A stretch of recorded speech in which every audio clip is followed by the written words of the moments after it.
Talking about the possibility of Wardlow having heat in AEW due to his booking, Conan said on Keeping It 100, "I've met him a myriad of times, and he's always very respectful, very professional, always dresses nice, looks good. He's a star, and you've made a star, which is not easy, and then you let it flame out. That's your fault, unless he has heat. And the stupidest things can get you heat nowadays. So people are like walking on eggshells, but bro, heat or no heat, you should have pushed that guy. He should not have lost to Joe Clean like he did, and then afterwards, he got bum rushed again."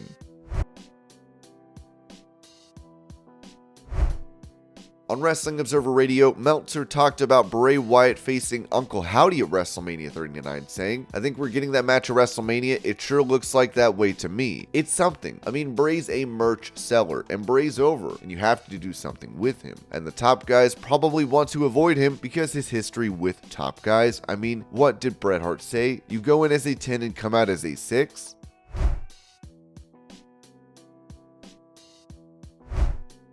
When it comes to Triple H and Stephanie McMahon potentially starting their own pro wrestling promotion, Dave Scherer of PW Insider said, "I would say no chance in hell, because, well, you know, but I try not to speak in absolutes. Whatever the longest of long shots is, that is the answer here. With that said, if Vince really does the most heinous thing I can think of and sell to the Saudis, which would make the company a leper here in the US, I could definitely see Steph and Triple H going to NBC Universal and pitch starting a company for them."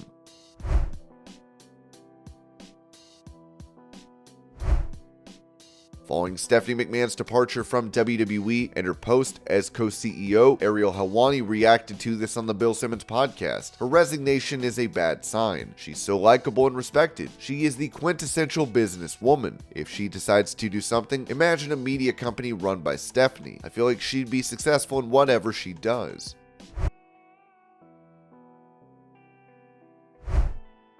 Touching on the recent departure of former WWE co-CEO Stephanie McMahon from the company, Matt Hardy said on his Extreme Life podcast, "I mean, I like Stephanie. I always got along good with her, especially the last round when I was there. And I felt like Stephanie was a lot more like Vince than Shane was ever like Vince as far as her business drive. And she knew she had to show authority, kind of put her foot down, you know, slap down on power card, whatever. But she was also compassionate. And I felt like she cared more about the human beings that were there sacrificing so much for her and her family that run the joint, you know? So I felt like she was a little more caring about human beings and their life outside of pro wrestling."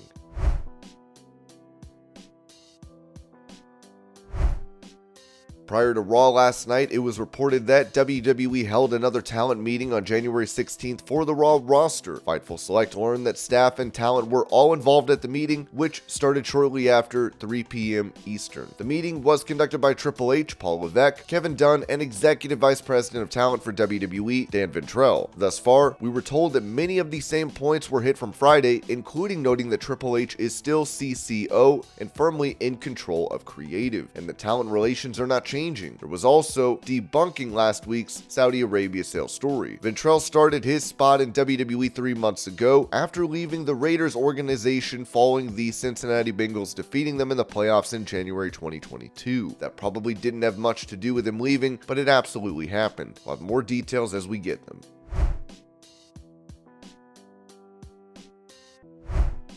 Talking about the issues that surrounded the Young Bucks and CM Punk following their interaction at the All Out event last year, it was said by Brian Alvarez on Wrestling Observer Radio, "You can make up any story you want if you want something to talk about on the internet on a holiday, but CM Punk is not meeting with the Young Bucks, and that's not happening. You can make up that story if you want to, but it didn't happen."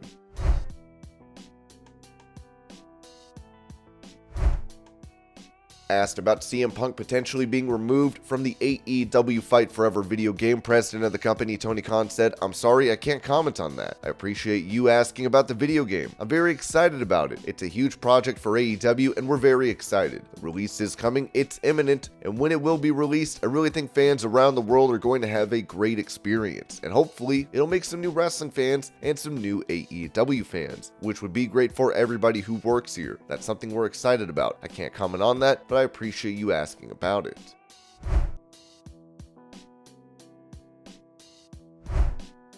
When it comes to a potential match for John Cena on the grandest stage of them all this year, it was said on Wrestling Observer Radio that it looks like it's going to be Cena and Theory at Mania. It was the plan way back. Logan Paul had asked to be against Cena at WrestleMania, but they never said that. There was definitely talk of Cena versus Logan Paul in November and December, in that range. Given all the talk of a potential sale for WWE since Vince McMahon's return, WrestleNomics found something interesting in the latest amendment to the company's bylaws, where it seems McMahon has left out his family when it comes to inheriting WWE shares, removing the requirement that shareholders, i.e. Vince, approve of any TV deal or company transaction may also prevent anyone who in the near future might inherit his shares from also inheriting that approval power. Vince's nearest family members, Linda, Stephanie, or Shane, would retain his enhanced voting rights due to being McMahon family members if they came into possession of his shares. However, we don't know whether any will or succession plan is in place regarding Vince's shares should he pass away or become incapacitated. It should be emphasized so the preceding paragraph isn't misconstrued. The filings do not mention other McMahon family members or explore the possibility of others inheriting Vince's shares. This is merely WrestleNomics' analysis of the situation, and it's possible such a consideration actually played no part in motivating the actions recorded in this morning's filings.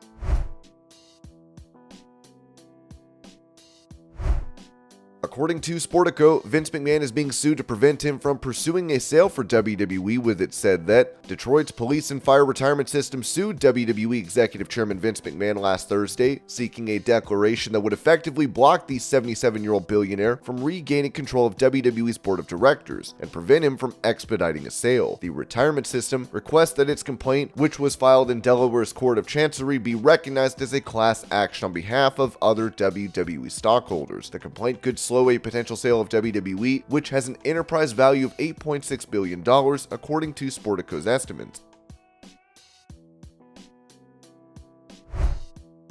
On his podcast, Kevin Nash touched on how he's been doing, where he made a concerning comment. Today is week 12 since I lost my boy. Time flies when you got a gun in your mouth. I mean, time flies when you're having fun. Co-host Sean Oliver responded, "Don't play like that. You have guns, so you can't say those things." Nash replied, "I can do whatever I want to do, long as I leave a note. Every morning when I wake up, the first thing that happens is I come to the realization that instead of there being 3 human beings in my house, there's now 2. And the third person isn't on vacation or staying with friends or is out late. He is never coming back. And then I sit up in the bed and I have absolutely nothing I have to do. And it's like, so why am I getting out of bed?" Hours later, David Hero would write this in regards to the situation. "I just spoke with Kevin Nash. I can assure you that he has zero intentions to harm himself, especially as he hung up on me, walking into the gym, arm day."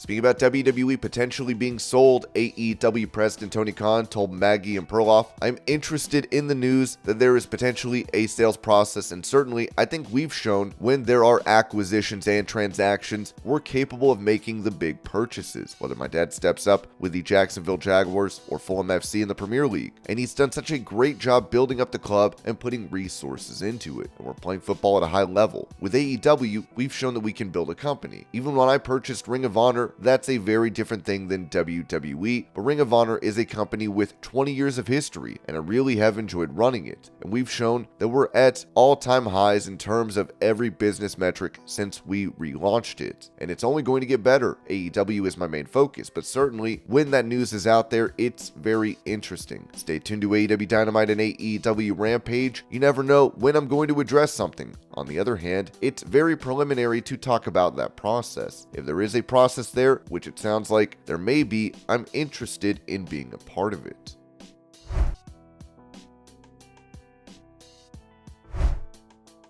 On his To Be The Man podcast, Ric Flair revealed that he had resolved his previous issues with Triple H, saying, "As I said, we've had our differences, but I think he does a great job in creative, and we've repaired that. You know, I apologized, and we didn't. My problem is, I guess, the older I get, the more I just want everybody to be happy. Does that make sense? That never is going to happen in life, but you wouldn't want to see anybody just be unhappy, and I want him and Stephanie to be happy."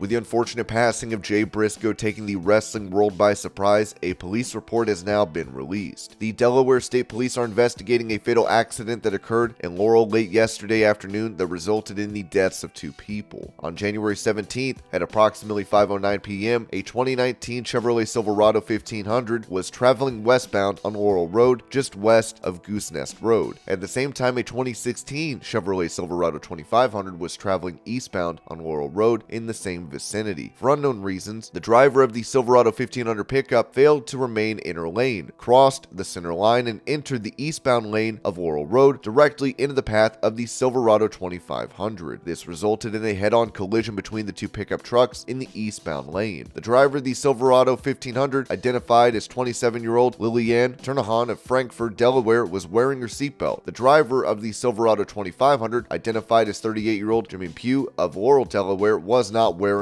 his seatbelt. Both drivers were pronounced dead at the scene. The 2 passengers in Pugh's pickup truck, identified as his 12-year-old daughter and 9-year-old daughter, were both properly restrained. Both girls were taken by ambulance to an area hospital and were admitted in critical condition.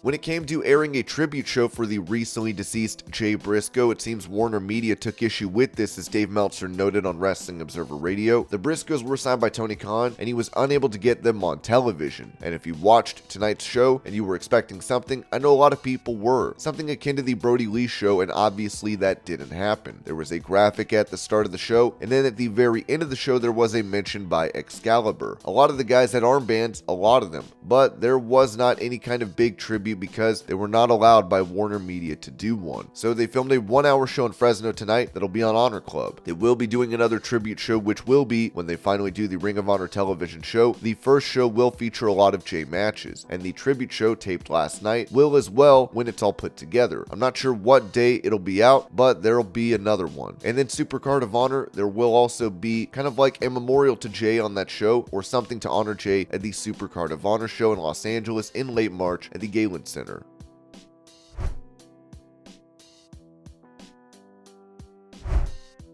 With it noted that Warner Media rejected an idea for a tribute show to the recently deceased Jay Briscoe and AEW Dynamite this week. This was said in the Wrestling Observer newsletter about attempting to get the duo on AEW TV. This past year, there were many attempts to get them on the show. They were actually flown in a few times to television, but they weren't allowed to be used. There were plans for them on the September 4th All Out show in Chicago to be in a 6-man tag with FTR and Wardlow versus the Briscoes and Jay Lethal. Without being able to promote it on television, and because the broadcast partners didn't want them on AEW broadcasts, the decision was made to bring the Motor City Machine Guns in out of nowhere to team with Lethal.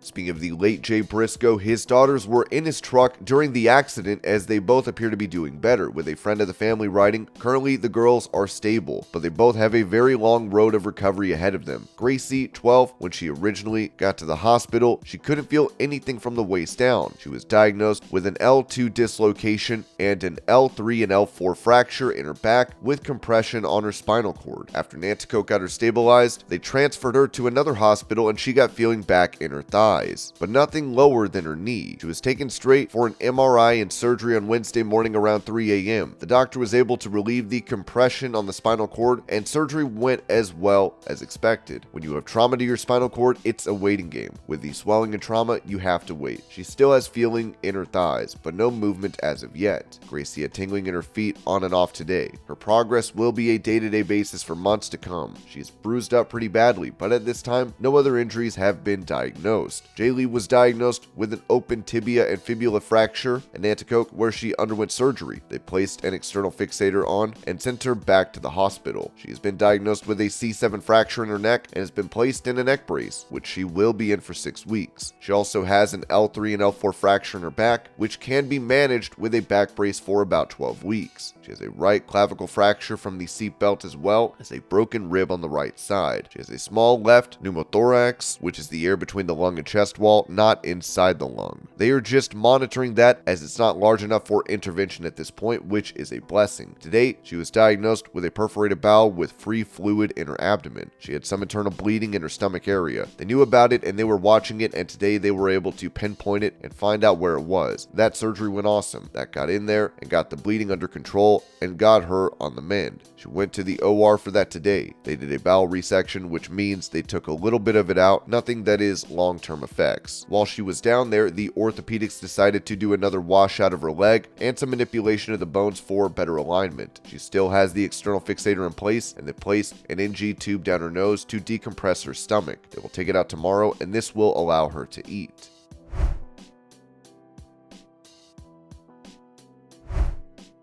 Touching on the resignation of Stephanie McMahon from WWE, Eric Bischoff said on his 83 Weeks podcast that the fact that she resigned, there's one of two things I guess that are going on there, maybe more, that are kind of obvious to me. One is there is tension between Stephanie and Vince. Not only did Stephanie vote against bringing Vince back, her father, but as soon as he did come back, she resigned. That suggests, perhaps, that in the view of things, there's heat there between Vince and Stephanie. I wonder what's going to happen to Paul. Is he next? We don't know.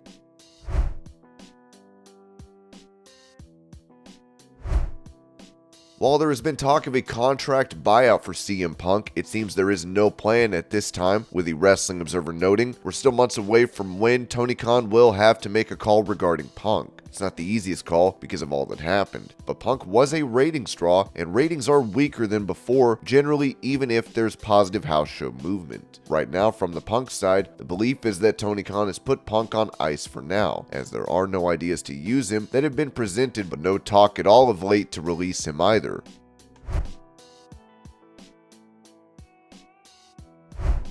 When it comes to the recent releases of Adam Hopkins and Stephanie Fiandella, who were VPs of communications for WWE, it was said by the Wrestling Observer that, in theory, when it comes to hirings and firings of executives, that was supposed to be the domain of Nick Khan, although both coming the same week that Vince McMahon returned to power led to people believing differently. Speaking of releases, it would be added that WWE has confirmed to Fightful Select that they're doing office cuts right now. Asked if things will revert back to the way they were prior to Triple H taking over creative in WWE, CEO of the company Nick Khan told the Bill Simmons podcast that, I don't think so. I think Vince McMahon is really happy with where the company is at. Certainly, that is what he has conveyed to me. What he said to me, and I've certainly experienced, is, okay, I'm 77 now. I want to explore our strategic alternatives. Is there a sale out there? Is there a merger out there? What would make sense most for the company? There's always been a lot of Twitter chatter that somehow Triple H and Vince McMahon aren't getting along. I think everybody is getting along just great.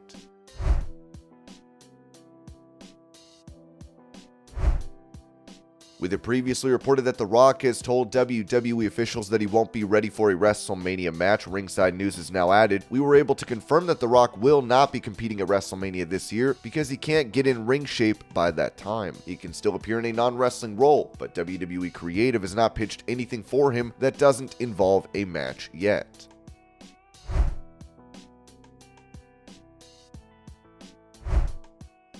When it comes to details and plans for the Royal Rumble, it was reported that WWE had some of their sets of meetings to discuss the upcoming Royal Rumble match. Fightful Select has learned that while several veterans have contacted WWE about making Royal Rumble appearances, WWE was said to have been leaning out of that in some cases in favor of what they call non-traditional surprises. Unsure of what that meant, creative and producers were soliciting pitches for such a thing. Last year, WWE were adamant in leaning out of NXT names appearing in the Royal Rumble match. In addition, we're told that as of last week, Ronda Rousey actually wasn't planned for the Royal Rumble PPV. At the time, she lost the title, which can clearly change. Until December, Rousey was scheduled for the show in a singles match. In addition, we were told that WWE was very confident in their women's roster, as is with the hires and call-ups over the last year, and how it would play into the Royal Rumble match. Last year, WWE had to call in numerous veterans because mass releases led them with a depleted roster. Jason Cade has also been brought in to help with the Royal Rumble, and TJ Wilson will be on hand. Last year, Wilson wasn't around and WWE had to bring in Fit Finlay to help.